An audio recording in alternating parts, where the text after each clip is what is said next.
Nana Kwaku Bosan, mganga kutoka Ghana mwenye umri wa miaka 52, aliwahi kutamba mwaka 2014, amerejea tena kwenye vichwa vya habari wakati wa kombe la dunia mwaka huu, mwaka 2026.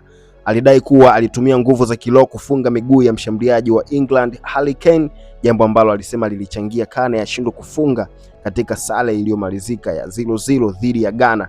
Baada ya mchezo huo, alitangaza hadharani kuwa amemfungua Kane ili aweze kufunga mabao katika mechi zinazofuata. Mbali na hilo, mganga huyo ametabiri kuwa Cristiano Ronaldo pamoja na Ureno ndio watakaotoa ubingwa wa kombe la dunia mwaka huu, mwaka 2026. Si mara ya kwanza kwa Kwaku Nane kutoa madai ya aina hiyo. Mwaka 2014 alipata umaarufu mtandaoni baada ya kudai kuwa ndiye aliyesababisha majeraha ya goti yaliyomsumbua Cristiano Ronaldo kabla ya mechi ya Ureno dhidi ya Ghana. Unamwona Nana Kwaku, utabiri wake ukienda kutimia mwaka Ureno kwenda kuchukua ubingwa? Let's see kwenye comment.